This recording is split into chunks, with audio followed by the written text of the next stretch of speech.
Canto 3, Chapter 29, Text 39. No one is dear to the Supreme Personality of Godhead, nor is anyone his enemy or friend, but he gives inspiration to those who have not forgotten him and destroys those who have. Purport: forgetfulness of one's relationship with Lord Vishnu, the Supreme Personality of Godhead, is the cause of one's repeated birth and death. A living entity is as eternal as the Supreme Lord, but due to his forgetfulness he is put into this material nature and transmigrates from one body to another. And when the body is destroyed, he thinks that he is also destroyed. Actually, this forgetfulness of his relationship with Lord Vishnu is the cause of his destruction. Anyone who revives his consciousness of the original relationship receives inspiration from the Lord. This does not mean that the Lord is someone's enemy and someone else's friend. He helps everyone. One who is not bewildered by the influence of material energy is saved, and one who is bewildered is destroyed. It is said, therefore, Haring vinana sriting taranti.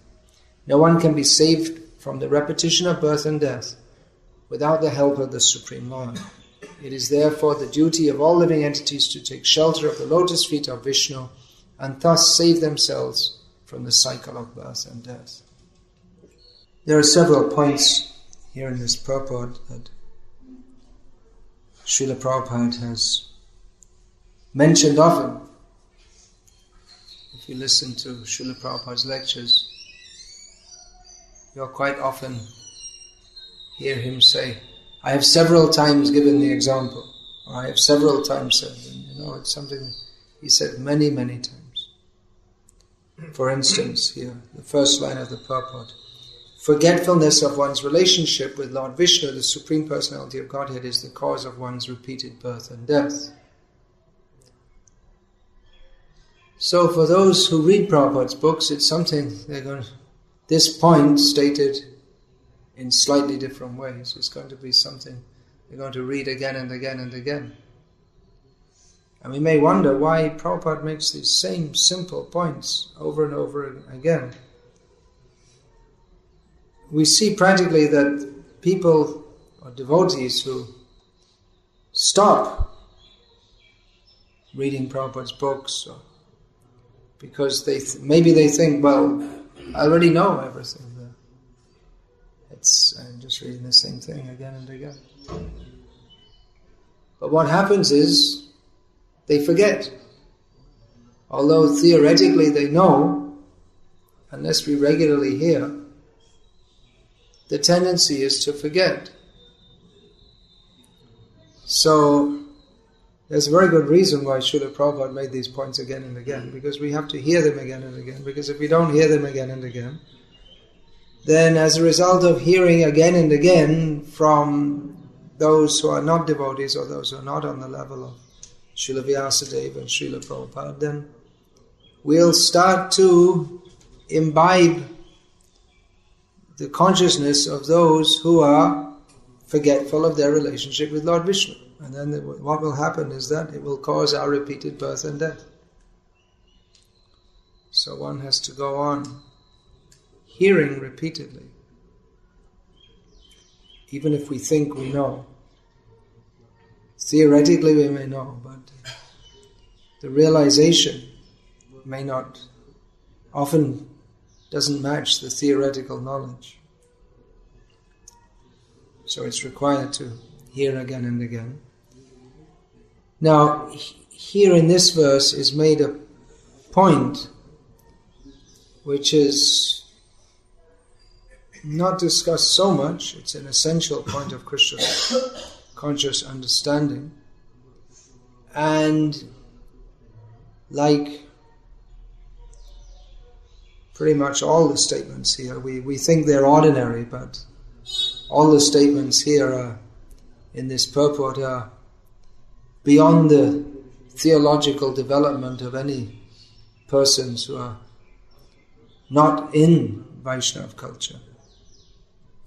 What we think is very ordinary is beyond. You go to any Muslim, Christian, Buddhist, whatever, they don't have this understanding.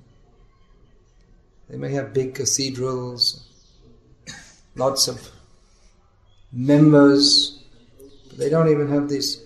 They don't even have this basic understanding that forgetfulness of one's relationship with Lord Vishnu is the cause of one's repeated birth and death. They don't even know that there is repeated birth and death. Actually, in a very deep state of ignorance, with a little bit of light coming through, that they have some idea that there is God, but they don't understand about repeated birth and death. Or in Buddhism, they understand there's repeated birth and death, but they don't accept that there's any supreme controller. So, deep ignorance all around. Now here's a point that's being discussed here. How the Lord is no one's enemy and no one's special friend. Sometimes our own devotees find this difficult to understand. This parallels the verse, well-known verse of Bhagavad Gita. Which one?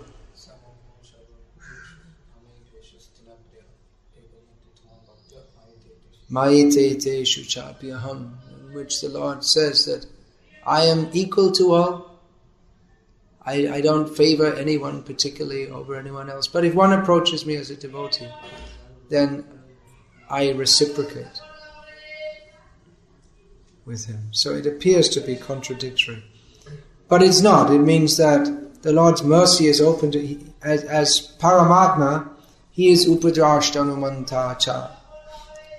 He is the neutral overseer of everyone's actions, and He gives everyone their reward, whether it's good or bad. So He's neutral. You know, one non-devotee slaps another non-devotee in the face, and the Lord is neutral. He gives, all right, that's as one person's karmic stock lessened and another one's increased. He doesn't think, just like some people think, well, the Jews are the chosen people of God, so He favors them. Or because you belong to a certain church, people think that, well, God will save us because we belong to this church. Or we're Christians and everyone else has to burn in hell. Or we're Brahmins and therefore we're better than others. But the Lord is neutral in as much as He treats everyone equally, but if one comes forward in devotional service, then He reciprocates with that. He doesn't ban anyone from devotional service on any material grounds that, oh, you're not a Jew, so you can't go to heaven. Or you're not in a Madhva Brahmin family, so you're condemned forever. And these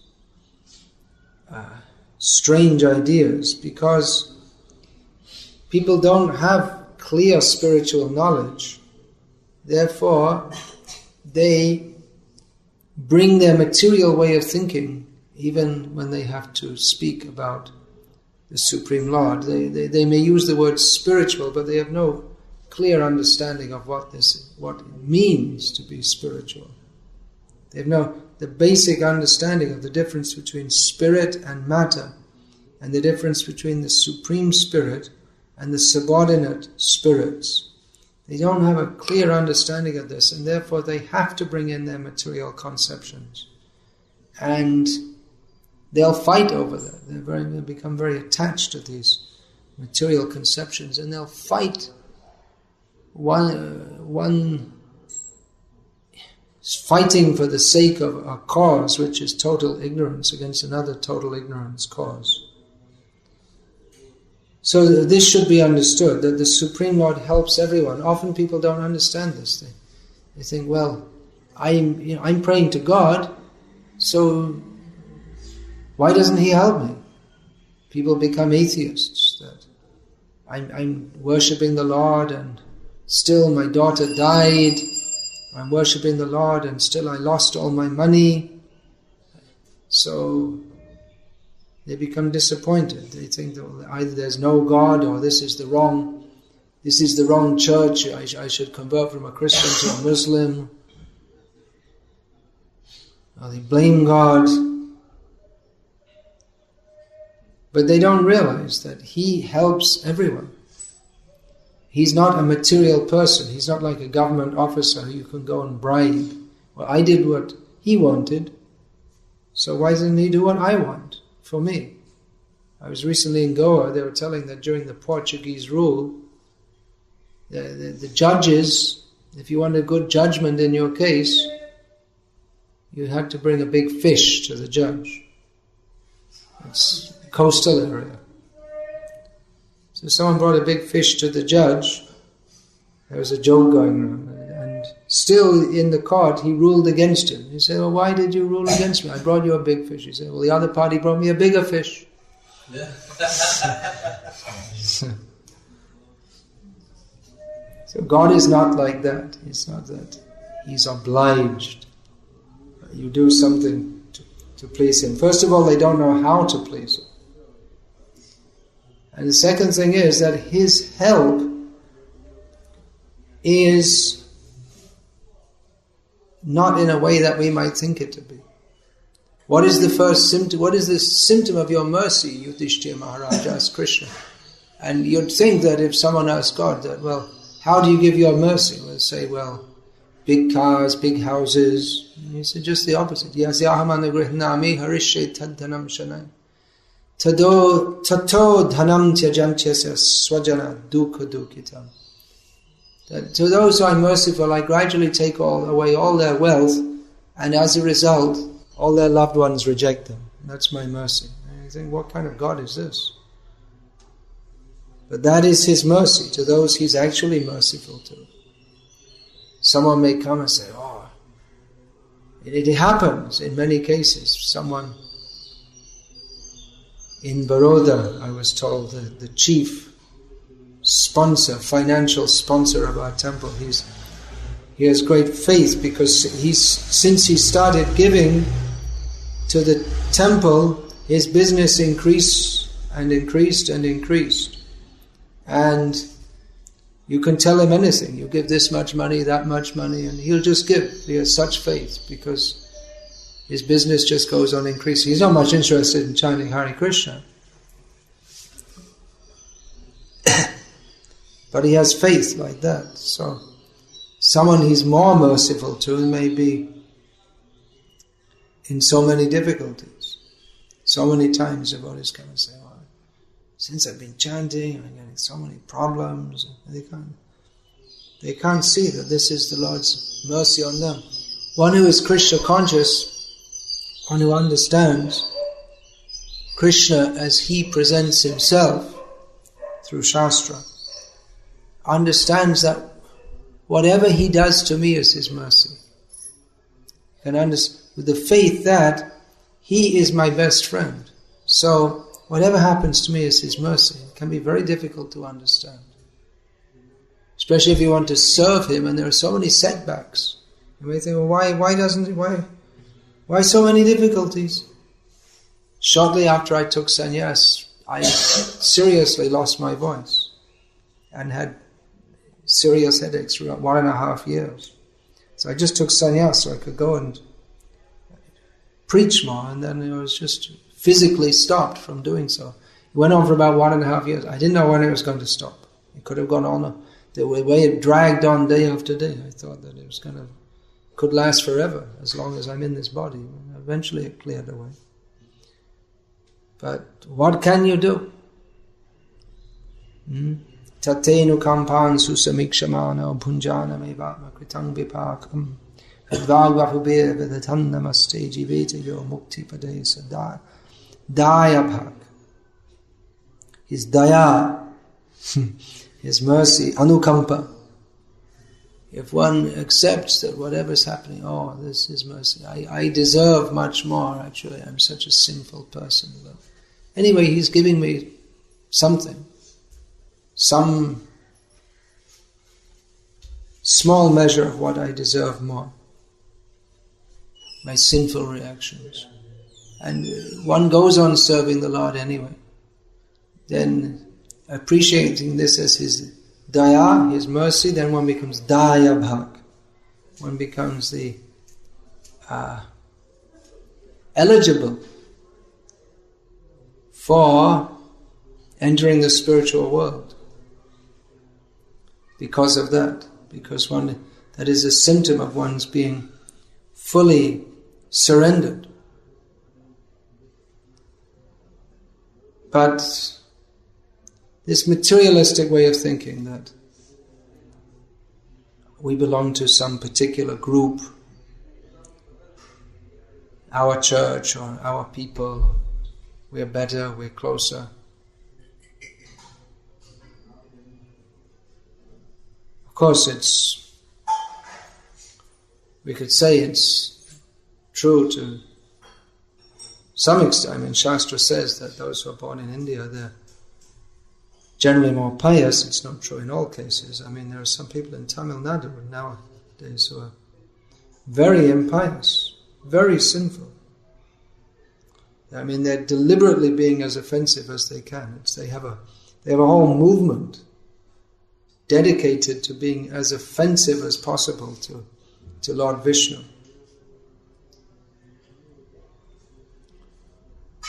So it's not that everyone in India is pious, but it's generally considered a better opportunity for taking to Krishna consciousness.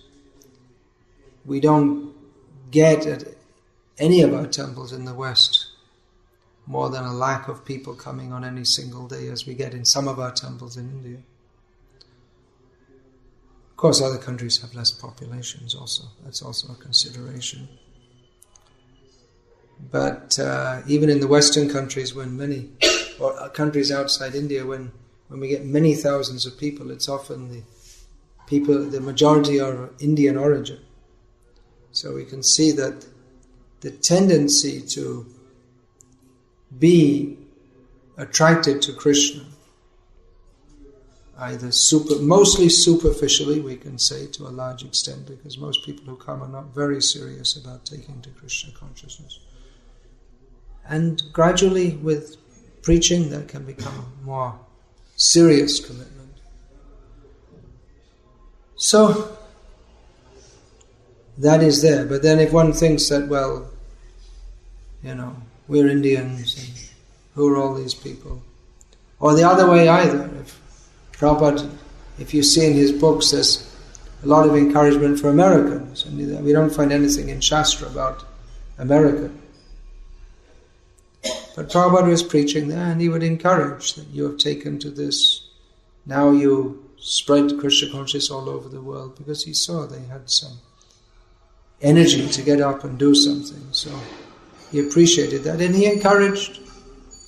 Srila Prabhupada encouraged everyone. I mean, there are so many cases of devotees who Prabhupada encouraged, who no one else really wanted to deal with them even, because they're so crazy. I mean, a lot of Prabhupada's disciples who were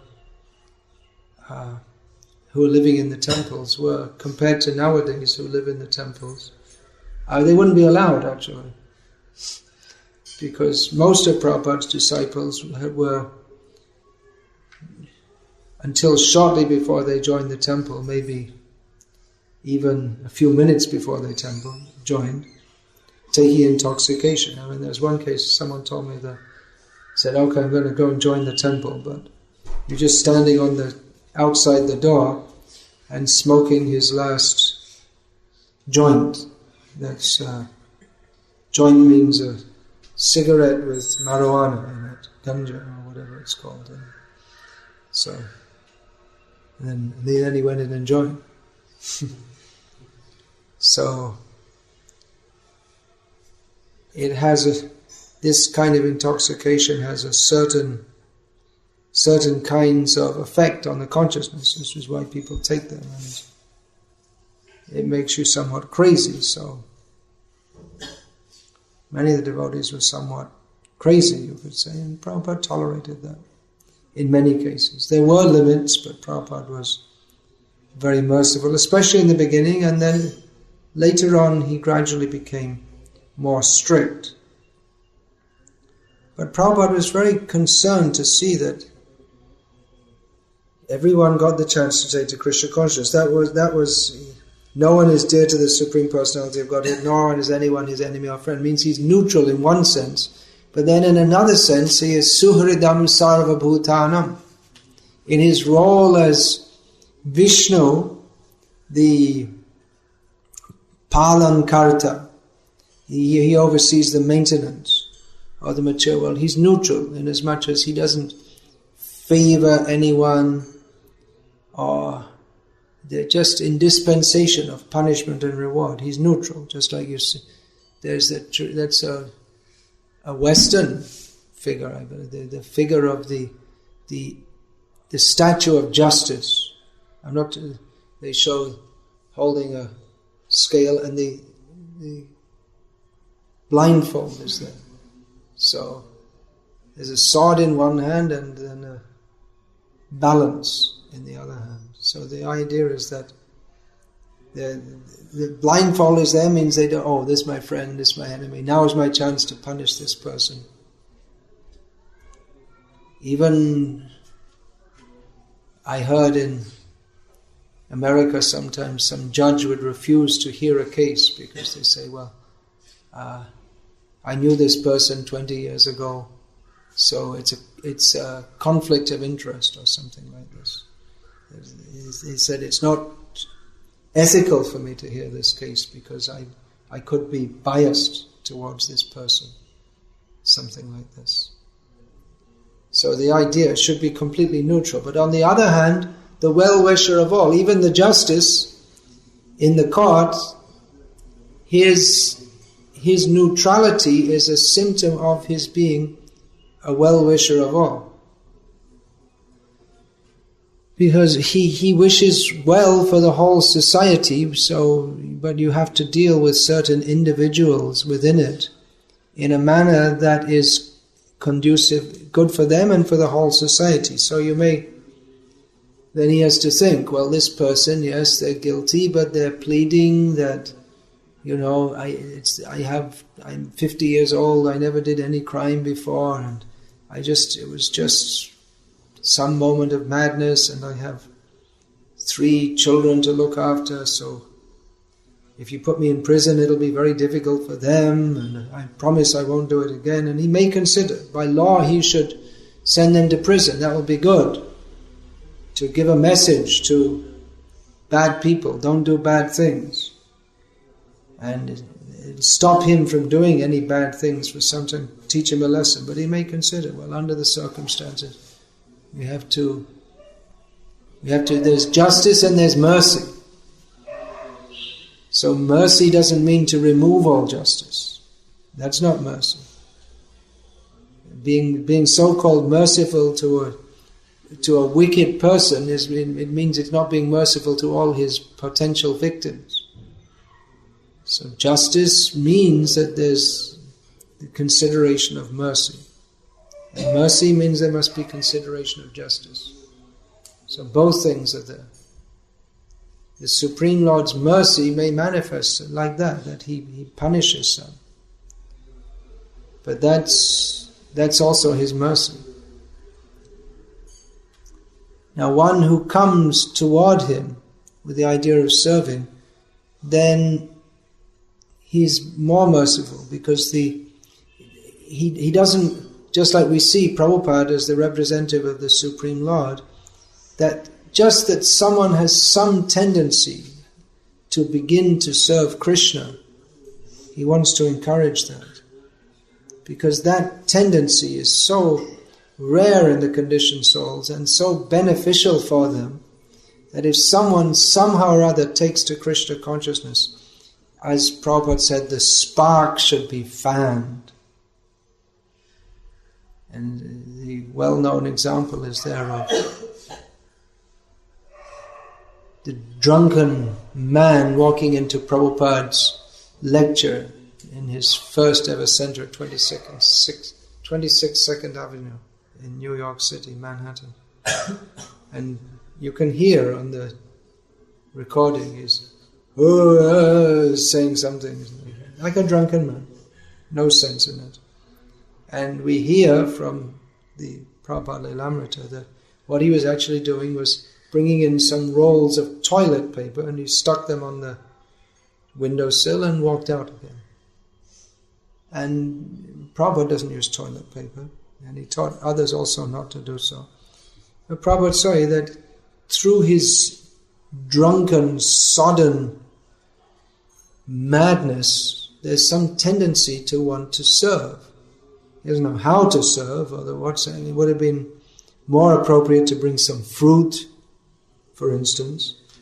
But he brought something that he thought might be useful. Some toilet paper, which is completely useless. Prabhupada is expert at using all kinds of things. He probably used it for something. Not for what it was, not the purpose it was made for. But Prabhupada said there's a tendency to serve. So, very good. All right. Prabhupada accepted that out of his mercy, that person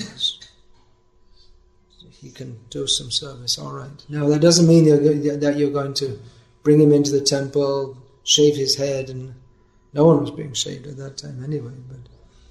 But it means that just the tendency to accept. Very good. All right. Now, if he had remained there in the room while Prabhupada was trying to lecture and gone on with his all this mad, then he'd have to be escorted out. But he left by himself. So, okay. So, knowing how to deal with people appropriately so as to bring out their dormant tendency to serve Krishna. That is the art. What is that? Jiva viparita ruchi parivartankara. That is the preaching means to change, to turn around the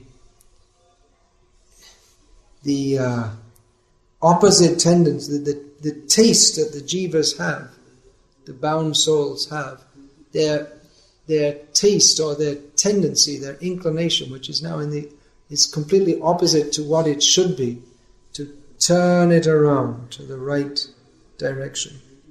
Instead of being bahyamukh, turned away from Krishna, how to make them unmukh.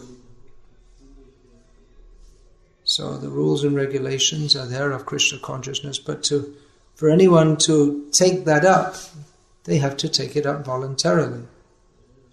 Now that's different, isn't it, from the laws of the state? That you voluntarily, you have to take it voluntarily.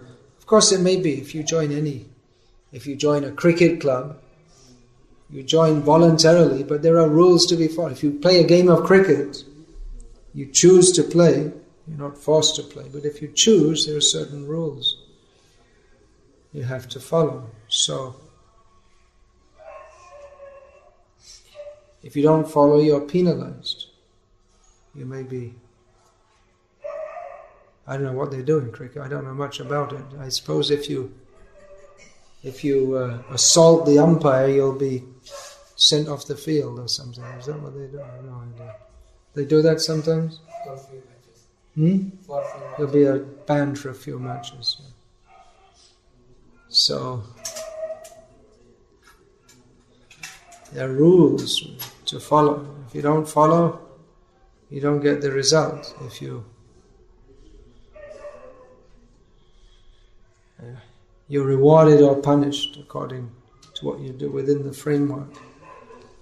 So within devotional service,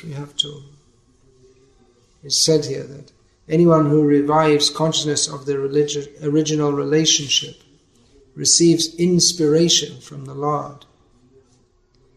So, inspiring people to serve Krishna. It's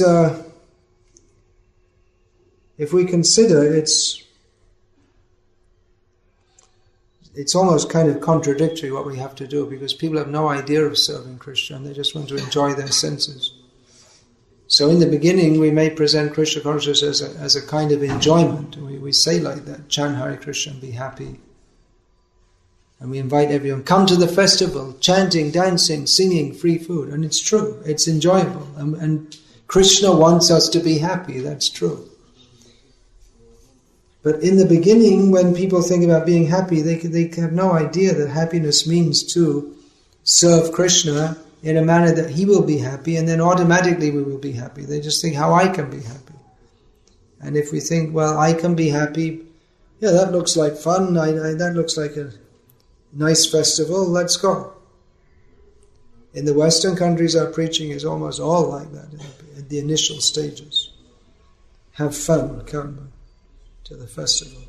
And in India, it may be that you come and you get some pious results, you'll get free from sins, you'll get blessed by God, and then you can enjoy later on more. Exactly. The idea is that what's in it for me, which is just the opposite concept of pure devotional service. But you have to start somewhere.